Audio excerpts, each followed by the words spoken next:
and I failed in my second year. Wow. And I had to repeat the whole second year in medical school, which was a major wake-up call for me. Today I have Dr. Kola with me. Thank you so much for coming to this podcast. Dr. Kola, also known as Dr. K, is a specialist physician, entrepreneur, real estate investor, and mentor with over 20 years of experience in healthcare, real estate, and asset management. He is the co-founder of Kola Group, an organization that has made significant impact in the lives of many people through real estate investing. There's actually no shortcut to achieving anything in life. You need dedication, you need due diligence, you need hard work. People might see you as a medical doctor and I'm like, medical doctor into real estate, how does that connect? Having a medical degree, it doesn't mean that because you have an intellectual foundation or you have financial muscle that it then means you know, because you can have all the money in the world and not know what to do with the money, and you put the money in the wrong place and it goes. But I always say real estate is still the easiest thing to partner on. Because it's clear, it's a hard asset. You know how much everybody brought to the table. You know what your equity stake is. It's very different from setting up an intellectual property and saying how much of your brain did you bring and how much of my brain did I bring. There are many different classifications of assets, but I'll just highlight some of the ones that I'm very passionate about. The very first three are the human asset class. You're not a true investor if you don't think about passing wealth on to the next generation. If I'm not mistaken, about 5% of investment property, I think it's about 5% of it owned by black people, not by Nigerian, black people. Yeah, so I went to medical school in Nigeria, and I'm obviously very proud and appreciate what Nigeria gave me. Be the solution or part of the solution to somebody's problem. Welcome to another episode of the Seventh Voice Podcast. I'm your host, Aziz Adesanya. As I've always promised you, I'm going to bring amazing guests to this podcast to educate us, to give us some sort of knowledge that will help you in your career, in your business. Either you're a real estate investor or you're a business owner. This is the podcast that I'm going to bring guests that will help you to elevate what you're doing. Today, I have a very special guest. It's someone that kind of cut through a few industry. He's a medical doctor and he's a real estate investor. He's an entrepreneur himself. He owns a business and he's been in both ed sector and real estate and asset management for almost 20 years. Today, I have Dr. Kola with me. Thank you so much for coming to this podcast. Thank you very much, Aziz. It's a privilege and a pleasure. I know we've been trying to do this for a while. Exactly. So I really appreciate the opportunity. I'm glad you're here. Join you here I'm glad. today. Fantastic. When I talk to people, I said, okay, I can make that introduction and say, this is the person I have here with me in the studio. But the best person I can introduce, themselves is that person. You can tell more about yourself. I know you also have a business called Kola Group with your partner, I believe, with your wife. That's correct. I want you to introduce yourself to my people, who you are. People might see you as a medical doctor, and I'm like, medical doctor into real estate. How does that connect? I want you to tell people who you are. Who's Dr. K? So great question. It's you get to a stage in life where thinking about yourself can be many different dimensions. But I think first and foremost, in trying to introduce myself, I always start with just saying, I'm a human being. That's basically. I'm a people person. I'm just, another person who is here on the face of earth within a limited period of time, trying to contribute my quota in terms of relationships, in terms of using, obviously, the skills and the gifts that I've been blessed with to make the world a better place. So for me, that's essential. I think everything else, kind of builds on top of that. Yes. I think one of the ways to think about this, because this affects all of us, Yes. is we end up being people who wear many different hats, Yes. who have many different titles, so to say. Yeah. One of the ways in which I have conceptualized this, just reflecting on myself, because we were talking a bit earlier about frameworks and concepts for being able to appreciate yourself and the world you live in. So I think about myself first, and then I think about the world I live in and the relationships I have. So first and foremost, to describe myself, I look at myself in 7 different dimensions. Okay. And that really resonates with your 7 Voice podcast. 7-point and 7-layer podcast. So those dimensions, and I'll describe myself in those dimensions. The first, obviously, is spiritual. The next is mental. The next is physical. the next is relational, Yes. then occupational, financial, and then environmental and Mm. time. So I'll quickly kind of describe myself in those domains, those 7 domains. The very first domain, obviously, spiritual. I would say I'm a man of faith. great. I'm someone who is passionate about, passionate about God, passionate about the life beyond what we know and what we see. So that's the very first aspect. On the mental domain, I'm someone who's very creative. I'm a deep thinker. I reflect a lot. I believe that the human mind was given to us to create things, to make impact, to build relationships. So, and it so happens to be that as a physician, the area that I specialized in is mental health. Oh, okay. So I specialized in mental health and law, specialized in general mental health, and then I subspecialized in mental health and law, which is called forensic psychiatry practice. Okay. So that's the mental health domain. So I have a passion for that. And then the physical side, of course, I identify as male. Very passionate about, just physical health care, adequate rest, exercise, and healthy diet. And then I'm also someone who is relationships, that's the next domain. So, I'm a husband, I'm a friend of many, I'm passionate about family You're a members. mentor to a lot of people as well. A mentor to many people. Also, I'm a mentee of many people. That's great. You can't be a mentor without having A mentor yourself. mentors. I have mentors, a lot of mentors in many different domains. And then occupationally, I'm a physician. When people talk about occupation, I see myself as a healthcare professional, but I also see myself as an educator, as and also as an entrepreneur. So those 3 areas I'm also Part of very your life. passionate about. So, looking after people, and it's quite interesting. You probably have heard me say this before, that the areas of passion for me is real estate, and I call it real estate investing with a twist, because the first domain of real estate investing for me is the human real estate, which is this beautiful spirit, mind, and body Yes. that we deploy every day. Yes. The second dimension of real estate investing for me is geographical real estate, which is water, land, and buildings. Yes. And there's a synergy, obviously, between the two.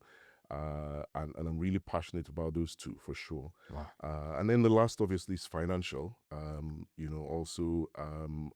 Asset management, being able to see money not as a end, but as a means to achieving many ends. And yes. So I know that's a broad summary. No, I like that. I like So, that because now yeah. when we're having conversation now on this podcast, people that are listening can, some of your reply to what I'm going to be asking you, they'll be able to understand how you bring things together. Because remember when I first told you that I would like to have you on my podcast, there's something I've seen some of your videos. I think the community that we met with, I'm going to mention as well. I saw someone that interviewed you, and I liked that conversation. And I've seen you. We've met in a few events. Actually, yeah, that's what I'm saying. We've met in that event. That's the second time we've met. Actually, I'm like, I need to have him on my podcast because one, I didn't just see you as someone that. First of all, I'm from Africa. I have to expect someone of your age. You're closer to who I would call a father. You understand? And the knowledge, the way you talk, the kind of knowledge you give out, I know that it will be great for me to have you on the podcast, right? But a lot of people don't know, if you don't explain this, they don't know who you are. I know a lot of things about what you said about you, which is one of the reasons why I'm glad that you finally been able to come to the podcast today. Let me touch on the community of where we met, which is Wealth Genius. I mean, Wealth Genius didn't pay me anything to advertise them, but it's a community where we met, and I have to talk about them. If people look at you as a medical professional here in Canada, when you're in that profession, a lot of people feel like you've arrived, you've made money because obviously in that industry there's a lot of financial compensation for that industry when you work there. As someone that is in that field, which I believe you're doing well financially there, why did why do you still decide to be an investor, especially an active one? Like you are active to a certain extent on real estate investment. Where did that idea come from? Like let me start being investing. Okay, that's also a very interesting question. I think my interest in the investing and entrepreneurship side of things as a person, this is again why I emphasize, just being a human being before anything else goes way back to the days when I used to basically follow my mom around. So my mom, I always call her the quintessential entrepreneur and investor. And she also had a foundation, which is probably part of what I will talk about, that she started off as a school teacher. She was a high school teacher. She taught English and literature for many years, for 20-something years. And then while she was doing that, she started off a business by the side, selling various commodities, commodities of value. And I developed an interest, just watching someone who was a school teacher who now And branched doing off. that as well. So my flair and interest in entrepreneurship, setting up a business, running a business, following her around all the time, helping her with some aspects of the business came from there. Wow. This was way before I even decided that I wanted to go into medicine. Wow. So I think that's really where it came from, and obviously, I give her all the credit. She's still alive. She's 86 now. Wow. Long time retired, but she still has an entrepreneur's mindset. So that's where my passion for investing and entrepreneurship started. And so even over the years when I got to university, I had a small business by the side, small transportation business. I had a business where I used to sell some commodities of value. And so even going into medicine, I still saw it as a place where you can invest.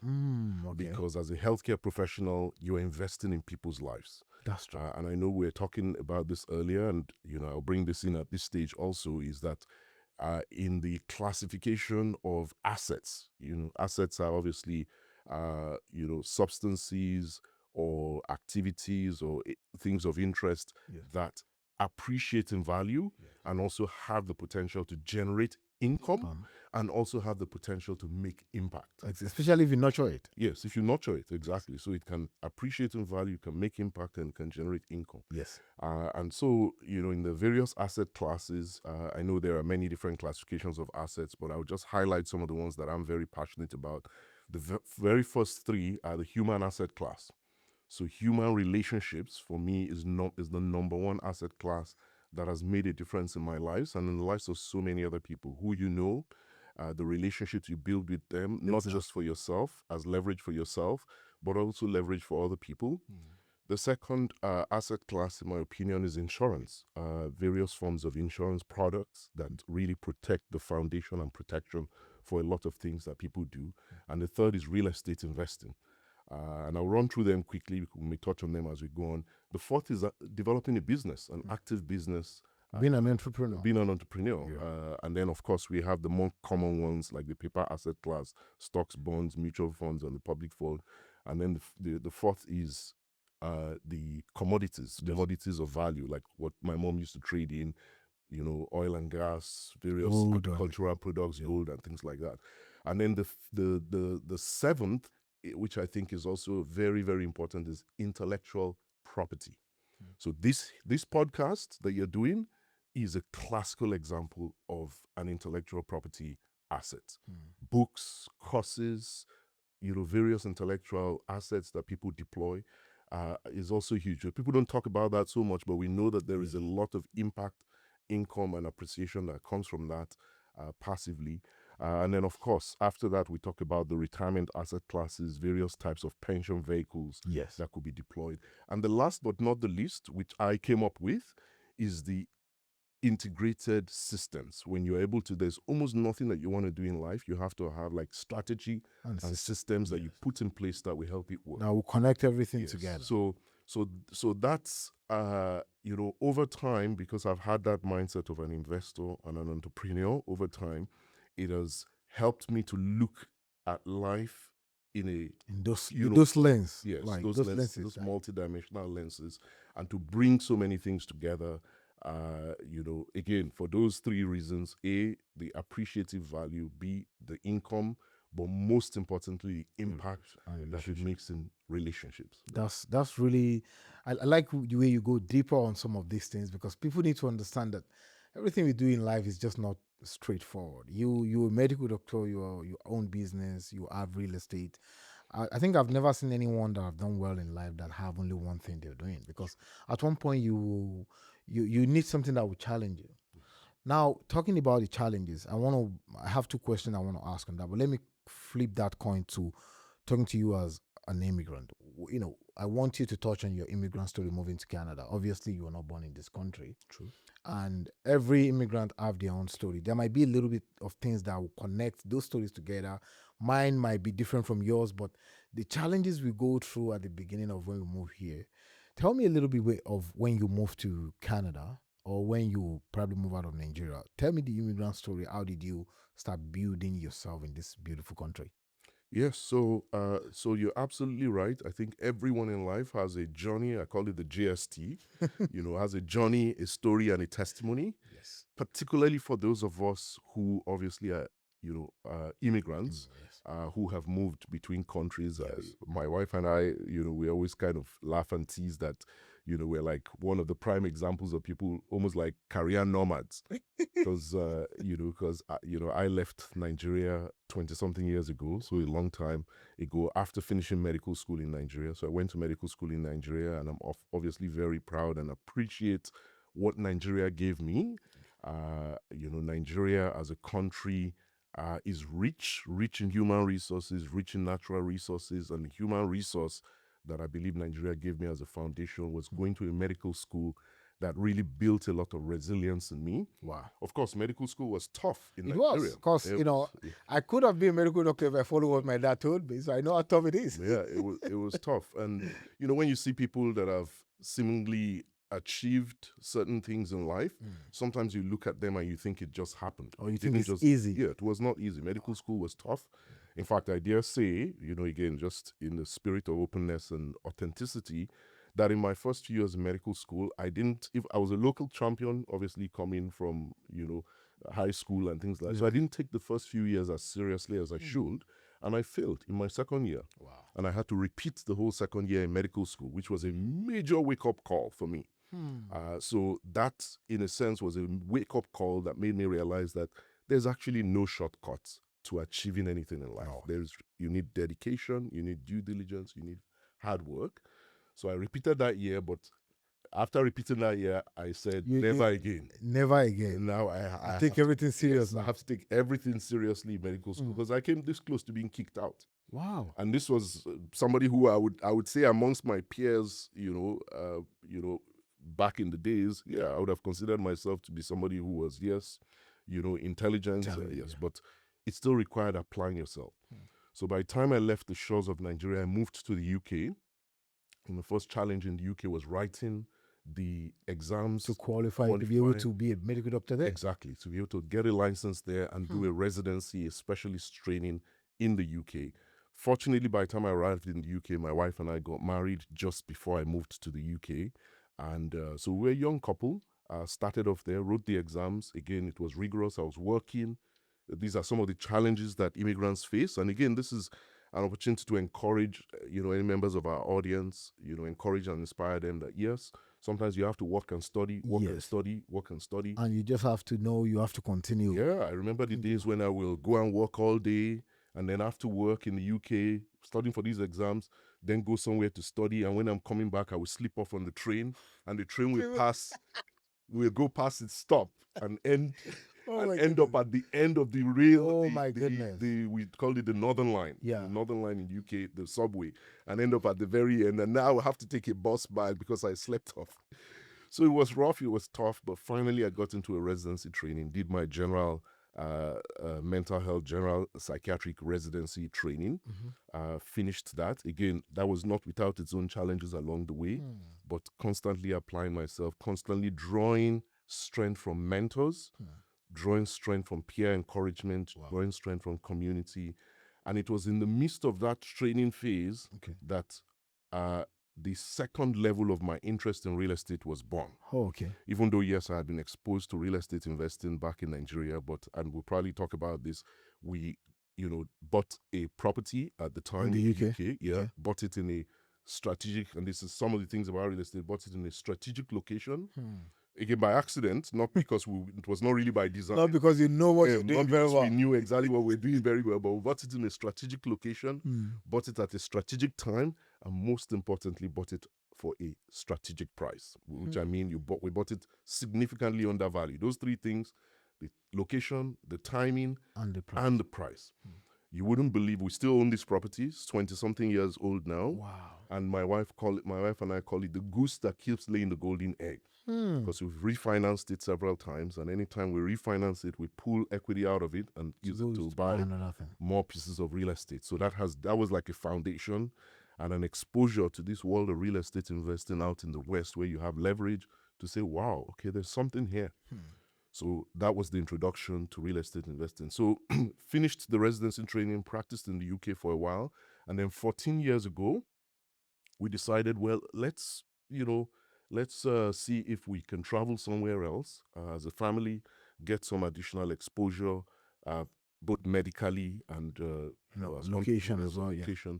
And we moved to Canada 14 years ago. Wow. Moving to Canada, to be fair, was easier than moving from Nigeria to the UK because you have the experience. We already had the experience. Now had Canadian, British citizenship, so I had Nigerian citizenship, British citizenship, and more importantly, Canada is a Commonwealth nation, so they recognized all the training that we had gotten in the UK, and then you're bringing that there. Yes, bringing that here, and all we needed to do is we didn't have to do any additional general training.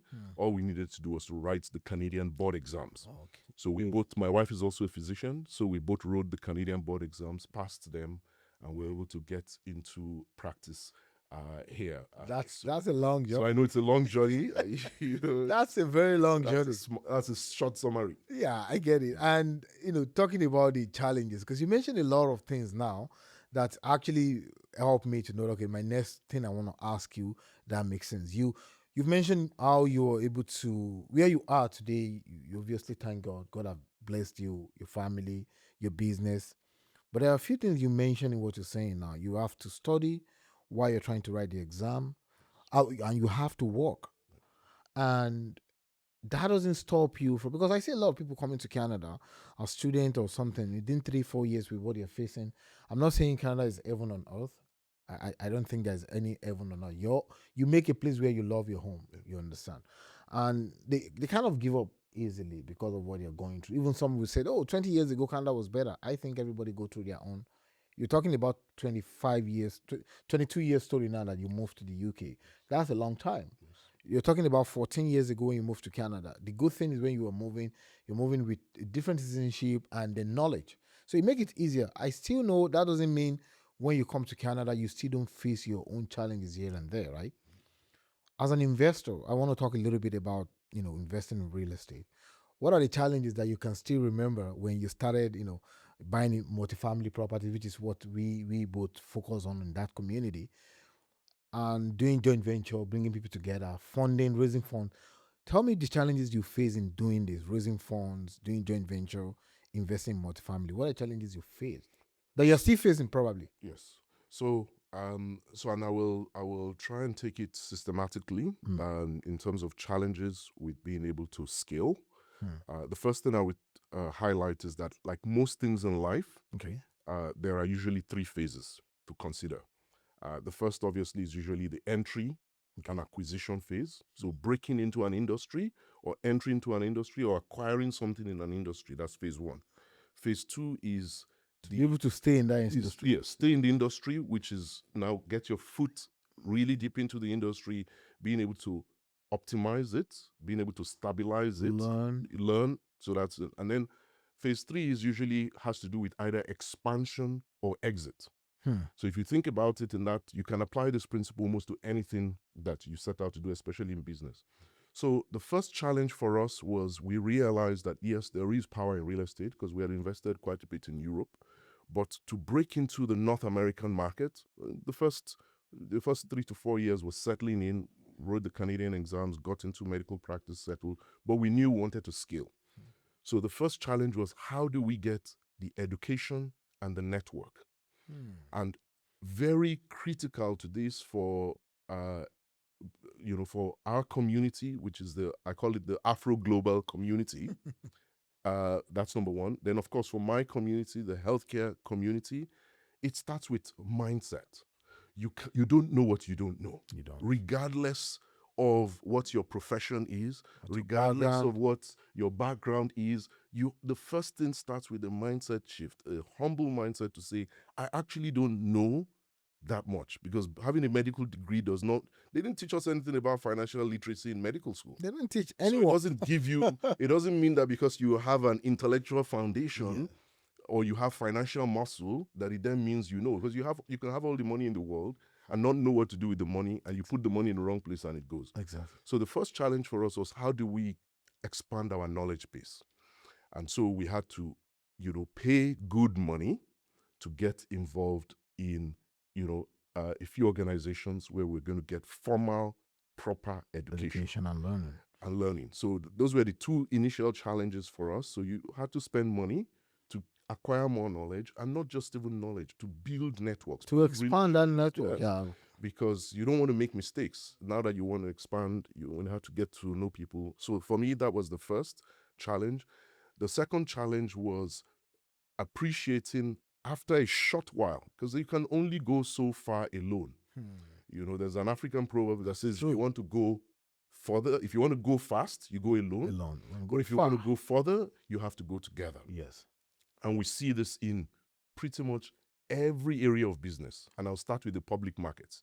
Every company that is quoted on the stock market in any jurisdiction has come to the point where they realize that they cannot go alone. And that's why they finally launched their products on the market, of course, on a larger scale, but even on a smaller scale.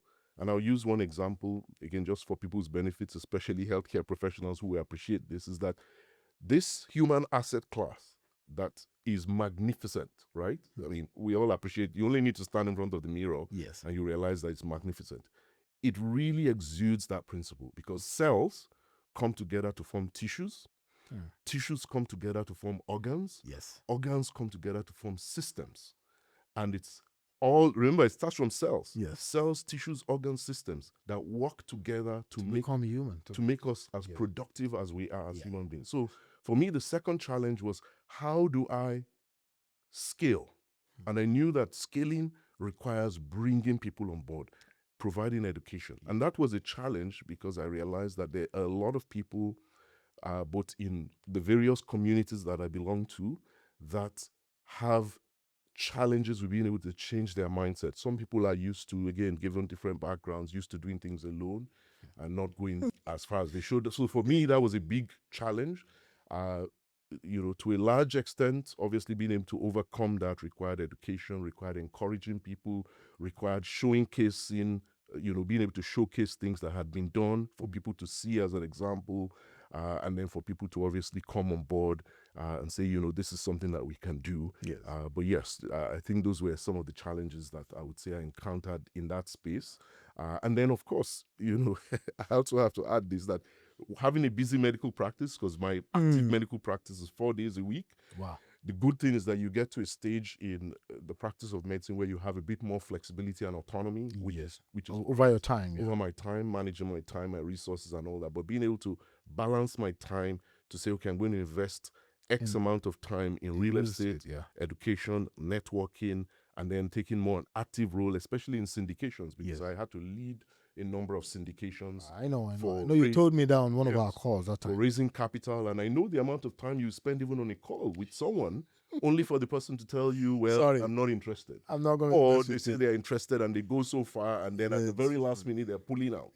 So they are, those are the trials and travails of raising capital. And how we should not give up but remain resilient in our approach to being able to do that. And I think that what you mentioned now, those tribulation or those trying to succeed, that someone that you put your mind on will be investing with you said no, they're not going to do it. It kind of built you in a different way. It kind of helped you with your experience as well.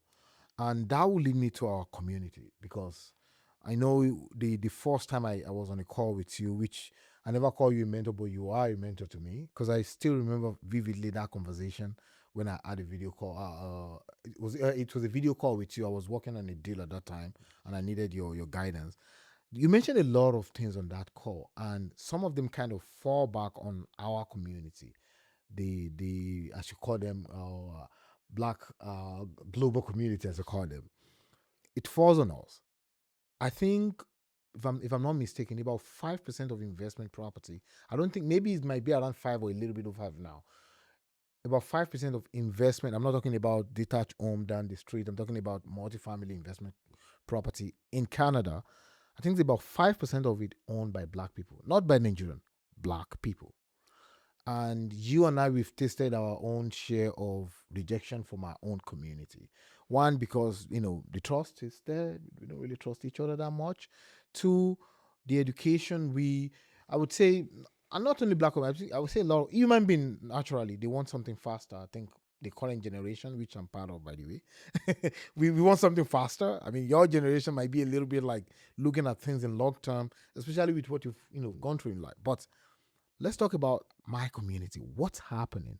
Why 5% of investment properties in this country are owned by us, but we are the one that own the highest amount of uh, items that are not really assets, gold or maybe cars, luxurious cars, or whatever we want to call it, that we just, I mean, gold is an asset. Don't let me call gold as not an asset. But when you buy it to just show off, it doesn't really turn to be an asset in that scenario. Cars, what can we do? You've been in this trajectory of investing in the UK, being a medical doctor. You came here. To be honest, I don't think you need real estate, you in particular, because industry you're blessed financially, but you know the impact of this investing, both in insurance, you mentioned that as well. How can we educate our community to understand that we have to work together? We have to do things together. We have to trust each other more. We have to learn with each other to grow. I don't want to mention any community, but at least 2 or 3 communities that are really doing well in this country. The number one reason why we're able to do that is they do it together. They work together. What do you think we should do better as someone like you or me that is doing this podcast? You mentor people as well. What should we do to bring our people together more? Yes. So I think that's a deep question. And that's why I make it Yes. longer. That is a deep question, and I completely agree with you that there is a lot more that needs to be done. And there are many things that can be done, and there are many things that we have to continue to do and not give up. Especially, the more people that have that shift in mindset, because it always starts with your mindset. We should then set out, just like you're doing. Like, this podcast is incredibly powerful because part of the issues, like you said, have to do with trust, have to do with people's backgrounds. I'll touch on those 2 things briefly. When people find out that you are providing education and information strictly because you want people to be empowered and not because you want anything from them. The classical example, like I said, is this podcast. Not for any kind of financial interest. Sometimes they pay a bit more attention. Of course, there will also be times when it will be free, and sometimes it will not be free. Yes. There's a popular saying that if you pay for something, you pay more attention. Exactly. For sure. So everything cannot be free. And there will be some things that will be provided free. So I think that education is so incredibly important because knowledge on its own has a way of being able to shift people's mindset. Of course, when you pair action with knowledge and there is, experience, people can then look at the examples of what we've done. Yes. So being able to provide education, provide information, showcase some of the things that we've done. Now, culturally, again, the Afro-global community, there are certain cultural nuances. For instance, a lot of us were brought up to keep things close to our chest. In other words, if you're prospering and you're doing so well, Don't tell other person. don't tell other people, don't share it to other people, some for superstitious reasons, some just for competitive reasons. So to be able to break down those barriers. Competitive is Yes. very important. You Yes. mentioned that. We compete with each other a lot. Yeah, and let people know that there's no competition here. If I'm a mentor and you're a mentee and you go on to do 10 times better than what I did, that's my joy. Yes. If we're peers and you go ahead of me, that should be my joy because I should be able to point to you and say I'm proud of you. Oh, it's one of my mentors. Exactly. I have 2 brothers now, an immediate older brother and younger brother, who've done so well. We all grew up in Nigeria. My immediate older brother is the chief audit executive for Northwestern Mutual, Wow. which is a Fortune 500 company. And this is somebody who grew up in Nigeria, went to the US, went through all the channels, and now is a top executive of one of the largest insurance companies in the world. Wow. Same thing with my younger brother, went through the ropes in Nigeria, university in Nigeria, and is a full partner with Ernst & Young in the US. So that's the joy of me being able to say, you know, Aziz has done so well. Showcase what Aziz is doing. Showcase what you are doing. We should be proud about what we are doing and be able to showcase each other. So the things I would say to summarize that I think we should carry on doing is continue to provide more education, information, opportunity to shift mindsets, continue to be able to encourage and teach people certain things. One of the other things I would mention, just investing and entrepreneurship in the West is the power of leverage. Because repeat that statement. I like the way you put it. I was having a conversation with someone yesterday. Yes. And exactly the way you put it, I think it's... So one of the other things that I think is so important that we need to share with people, especially when we are in the West, is the power of leverage. Because again, culturally, where we're coming from, it's a very cash and carry mentality. That's it. You know, people want to have Own money, their own thing. own their own, use money to buy it, and not realize that you could have financial leverage, you can have human resource leverage. Use your contacts to be able to help other people, use your contacts to be able to get ahead, but even money. Like, that's one of the reasons why I love real estate so much, you know. I always say the banks are my greatest business partners. Yeah. Because I would put 20 or 25% down and they will come alongside me and put 75 or 80% down and we form a partnership. Yeah. And that partnership, I get most of the profit that comes. The bank only gains one way. I gain in about 6 or 7 ways. Exactly. The bank only gains from interest. So I think those are some of the things that we need to continue to do, just to continue to encourage one another and not get discouraged. Because I can tell you, to be honest, there are times when I have got a bit discouraged. I talk about capital raising fatigue. That's exactly how you describe it earlier now. So, you know, it was a deal we were trying to put together and just going through constantly educating people. And I got to a point where I was a bit fatigued, but I had to encourage myself to say continue, and the end justified the means, because we were eventually able to close the deal. And, you know, that building is doing very well now. It's a brand new 44-unit apartment building. That, you know, all the investors in that project are very happy and we're making good progress there. I really appreciate you, you know, going deeper on the idea of continue to educate people, which is one of the things we are doing with this podcast, which is one of the things you do with you mentoring people. However, we are talking about what we can do. We we have some sort of knowledge or idea of what is happening. The people listening that might not even be on our own side now, what do you think they can do as well to kind of bring them together? Because I can continue to educate them. What should they do to also shift their own mindset? That's one thing I always want to ask. Like, okay, we can try to do our own part. Yoruba people used to say, I'm going to speak Yoruba for the first time on my podcast. They used to say, "Ale fitipa mu eshin lo sodo, ale fitipa fun lomi," which means we can force the horse to go to the river, but we can't force that horse to drink the water. What can we do to horse to be able to drink water as well? What should the horse do to drink the water without we forcing them? Yes. So, you know, again, for your audience, I would say there's a need for people to take action. And part of that action goes beyond, you know, getting information and education. You need to be able to launch out. So, people need to be able to seek more information, seek more knowledge, but you need to pair that knowledge with action. And I think that is where some people also are very resistant. You can continue to analyze and think and fantasize until you become totally paralyzed, but you need to be able to launch out. And one of the things I usually encourage people to do is to start small. Start small. When you start small with the right knowledge, right mentorship, right guidance, start small. I share some views that are slightly different from the mainstream. For instance, in my description of starting small, again, for people who are listening to this, is either solo or in small groups. Start off with buying, and this is mainly a real estate investment, start up with buying duplexes. Triplexes. Yes.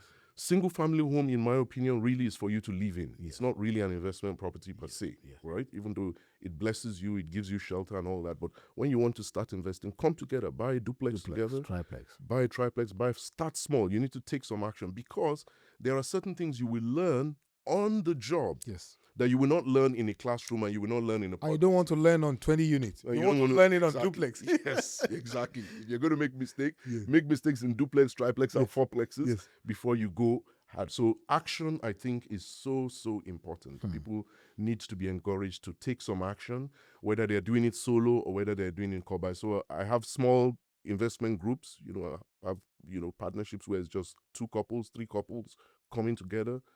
You Buying execute, duplex or triplex. buying duplex, triplex, you start small and then you build from that.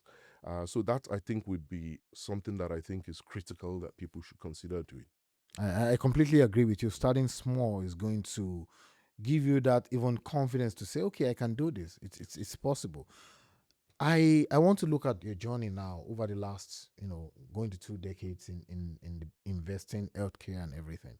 Is there anything you understand today? I mean, based on what you know today, that you think if you have to look back and do it again, go through your journey again, 20 years or 25 years, what do you think you want to change that you understand better now? That you're like, okay, with what I know now, this is how I'm going to do my things, either the investing or your career. What would have changed in your life with what you do today? Yeah, so with what I know today, I think, and I'll just be, honest and blunt about it. I think with what I know today, I would probably have gone into, partnerships earlier.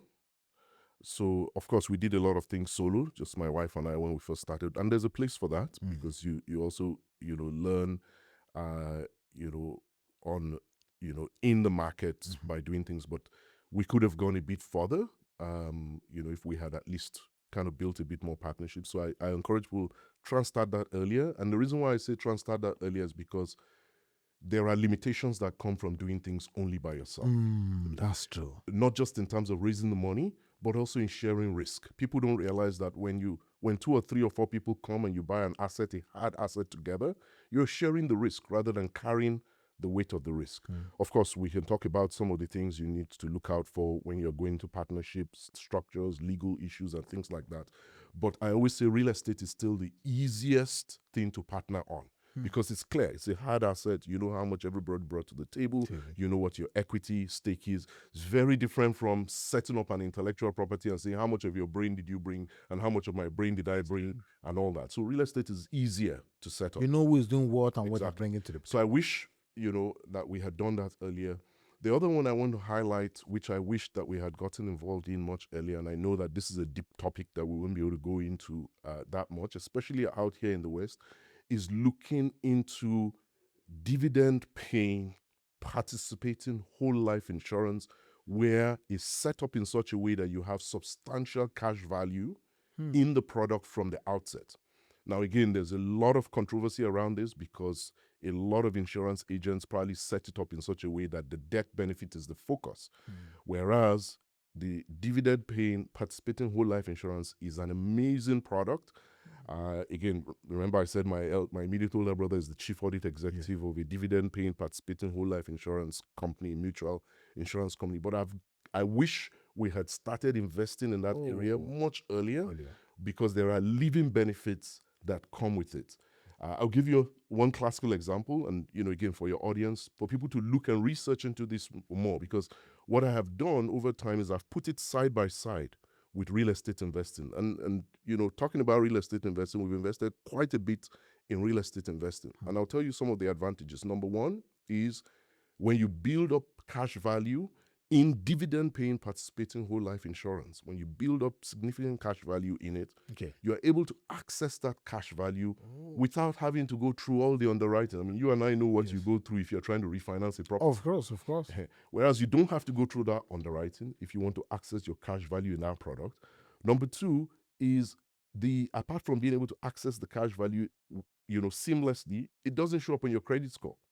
So you can access the cash value by pulling out equity loan, and you can use it for further investments. For real estate even. Yes, for real estate investing. So I wish we had started doing that earlier, because if we had started doing that earlier, premiums would have been cheaper. We would have been in that space much longer. And then the other thing I always encourage people to think about is that you're not a true investor. And, I say this cautiously and respectfully, but you're not a true investor if you don't think about passing wealth on to the next generation. So, and that's really key in our legacy as well. Yeah. So remember I said earlier, and I'm going off a bit on a tangent here, No. when I talked about my passion for human real estate investing. Yes. which is spirit, mind, and body, geographical real estate investing, which is water, land, and buildings. But the third piece of real estate investing I'm interested in is what I call heavenly real estate investing, which goes beyond self. You think about posterity, you think about generations after. A very good friend of ours, a mutual friend of ours, and mentor for both of us is Alfonso Quadra. Yes. We're walking, very good friend, business partner. We're walking down the street one day in Ottawa, and he pointed to a building. It would easily be maybe 100-unit apartment building. And he was telling us how that building has been in the family of, the family that owns that building for generations. Wow. So one has to always think about beyond yourself, passing on the knowledge, but passing on the assets to other generations. And real estate helps us to achieve that. This dividend-paying, participating whole life insurance also helps to achieve that because it does have significant tax benefits. It's actually the only insurance product that I know where when we pass on, it gets handed over to the next generation tax. Not paying tax. Zero tax. So those are the few things that I wish that I could do differently. And then, of course, knowledge acquisition. I believe I wish that some of the knowledge I have now, I had acquired it much earlier. And I want to say, for us in this generation now, all of us put together, we are living in such an incredible time where the acquisition of knowledge is at our fingertips. Yes. Not just the computer. It's easier now. It's easier, but with AI technology, we should leverage everything that we have to be able to put ourselves in a position where we can do so much more to make a difference in the world we live in. And I will end with these three things because my head is kind of running and kind of spinning in circles. Is for people to also think about impact. I talk about the 3 M's of life. The first is making and managing relationships. The second M of life is making money. It's important. Yes. So I'm not shy about saying it. Anybody who says they don't like making money, they're either lying or they have detached from reality. Exactly. But not just making money as an end, but making money as a means to achieving many other ends. You have experienced it, I've experienced it where people reach out to you. You want to help, but your ability to help is dependent on the resources that you have. So, and not just helping people as a handout, but being able to empower them to now be in a position where they don't need to even ask for help again in future. Yes. And for that, you need to be financially empowered. So making money is a tool. Money is a tool. In the right hands, can be used to make a huge difference. And the third M of life is making a difference in people's lives. And you can see that those three tie into each other. So that's what I would highlight as being things that you will have done. Now, I want us to touch on Canada before I let you go, because I know we've been having conversation for about 1 hour now, and I want you to touch on Canada. This is a beautiful country we are living in. We just went through probably one of the most significant elections in our lifetime, I would say. This is the first time I'm voting as a Canadian citizen in a federal election. I voted in the Ontario election a few months ago. And a lot of things happen in this country. People tie the type of politician that will come in as to tie to our economy. They tie to our real estate. They even tie to how we Canadians will live comfortably. And I'm not going to take that away from people that think like that, right? What's your opinion on, you've been here for over a decade now, about 14 years. And you must have seen far more than what I've seen. I've been here going to 6 years now. So what's your opinion on the Canadian economy related to the political situation of our country and real estate? Do you expect such a big impact, either now that we know who is the prime minister now, who is the leader now, or even before then? Do you see any, or have you seen something like this before in the last 14 years that you've been in Canada? So I'll start from that last question. I think there are certain changes that have taken place. I would say in the last 5 years since the pandemic took place in Canada that clearly I don't think any of us have seen. Maybe people who obviously were born and bred here have never seen before. And certainly for those of us who came 14, 15 years ago, certainly haven't seen it. So there's been obviously a number of changes that have happened over the last 5 to 6 years that are significant. But before I delve into the Canadian question, as I will call it, I first want to use this opportunity to appreciate Canada as being a beautiful country, a country that has welcomed myself, my family, and a host of other people. Of course. That comes from a position of a place of gratitude. Canada is definitely a beautiful country. Easier for those of us who are immigrants to say, because we know where most of us came from, and we know the challenges in various environments.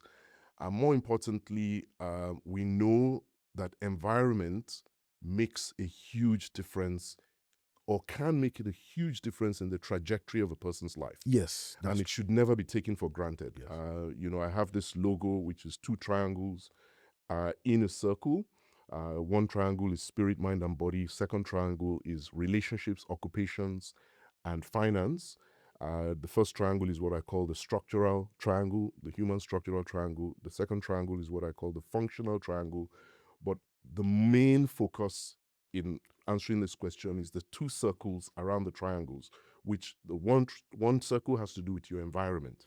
The second circle has to do with time, because we're all here in this world for a limited period of time. Yes. But environment is critical. It is. Because if you take someone from a toxic environment and you put them in an enabling environment, that can be all that they need to do to thrive.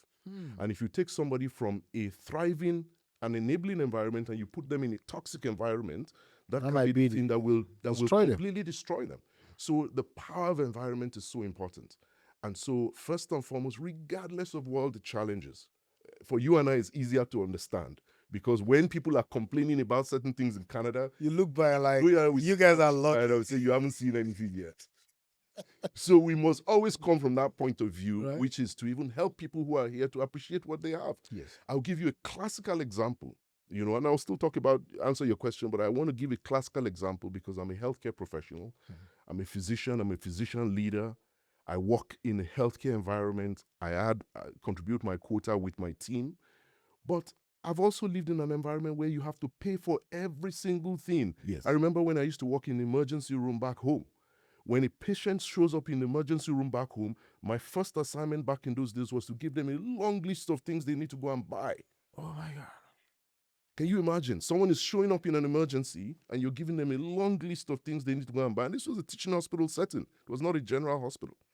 So whereas if people show up in the emergency room here, because I see people in the emergency room here, you're not giving them the list of anything to go and buy. It's paid for. So I want to start with that premise to highlight the fact that Canada is a rich nation in terms of human resources, in terms of its open doors, in terms of its generosity, in terms of its grace. So even though, yes, it does have its challenges, which we can get better. Politically can still get better, but we must not forget that relative to many other countries, such a peaceful nation. Yes. There is nothing like being in a country where you're not afraid that tomorrow you have to go and spend a night in a bomb shelter. So I start with that premise, but to now bring it home to the political and economic climate, I would say we have just overcome 2 or 3 major hurdles. Number one was obviously the pandemic, the earthquake that came with the pandemic. Because many people lost their lives. There was a serious economic job, lost so many things, So that was a serious shaking, a serious political, economic, and healthcare crisis, and that fed into the financial sector. Because speaking about real estate, we and I know what was happening in 2020, 2021. Exactly. People thought it was a boom that would never stop until the balloon burst. And when the balloon burst and interest rates went through the roof, a lot of businesses have collapsed, from real estate investors to builders to developers, because they could not withstand that correction that was taking place. And now we have this political complication, and I know we're not going to go into the depths of politics here, but there's another shaking that is taking place politically, economically, and the question is, how are we going to survive? First, we need to have a mindset of optimism. So do not get so discouraged, and this is for everybody. Do not allow yourself to get so discouraged that you see only obstacles, you don't see opportunities.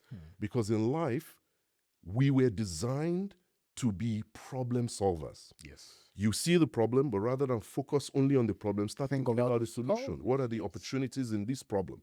And I think that's how we need to approach things as Canadians, that how can we work together to be more solution focused, honor the government of the day. Yes, the election has gone through, we've voted, we've elected a new government, we've they've ushered them in. How can we contribute, especially as business owners in our various, areas or spheres of life, to have this positive mindset where we're saying, yes, the challenge is there, the obstacles are there, but how can we thrive? And I think real estate is going to do well. I think so. For sure, because so. at the end of the day, there is still so much more demand. Yes. Demand is still way more than supply. Yes, people are a bit uncertain now, but I think in time, real estate investing will do well, not just in terms of the return on investment, but also the return on impact, because there are a lot of people who need housing. There are a lot of people who want to buy their first homes. So there are lots of opportunities even in the midst of the challenges. But again, that's not taking away from the challenges. It's just saying, how can we turn a lot of the challenges that we have into opportunities to add value and to make a difference? Wow. Doctor, you've given us a lot of tips, knowledge, and nuggets today. I'm very sure my audience, when they're, maybe walking their dog now, or they're on the treadmill, listening to this or driving, they'll be like, wow, this is even me, that I think I have some sort of knowledge. I can see where you're coming from, and that kind of opened my mind a little bit.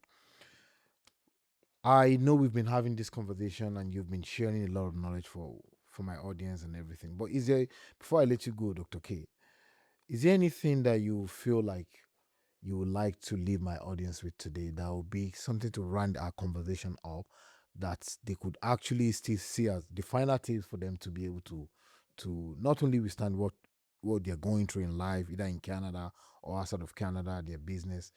If you have to leave them with something today, something impactful, what would that be?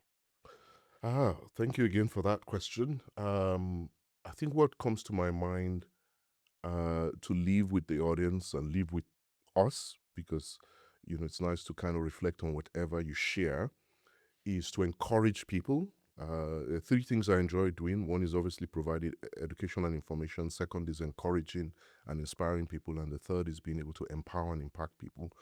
And so what I'd like to do to encourage people and ourselves is for people to always look inward and appreciate the fact that we are human beings, obviously, called to love and cherish one another, called to walk in kindness, called to walk in respect, but also called to appreciate the fact that we have what I call a triple diamond structure.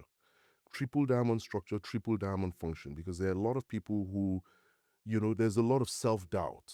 There's the imposter syndrome. There's people not knowing or feeling they can do anything. So I want to encourage people that whatever dreams you have, whatever vision you have, whatever you want to achieve in life, especially when it has an impact component, and not just impact on a large scale or global scale, but even impact in terms of your family, your friends, right? Pursue it, because there is something inside you. I was still sharing with a young man yesterday, and I said, everybody has diamonds in them.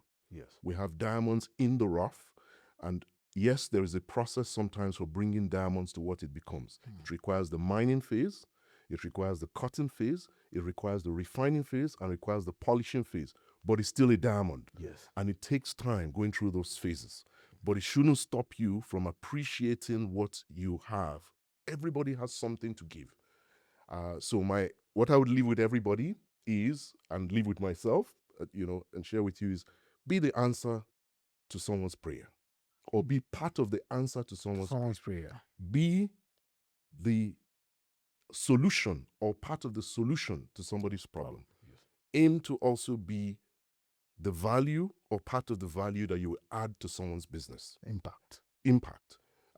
And you can do that in the smallest way. And I'll use this as a closing example. When I moved to Canada 14 years ago, and I'm going to work early in the morning, I used to wonder why people are queuing at the Tim Hortons, long queues at Tim Hortons, and I used to wonder, what did they put in the Tim Hortons coffee that people are queuing in the morning to get their fix before they go in the morning?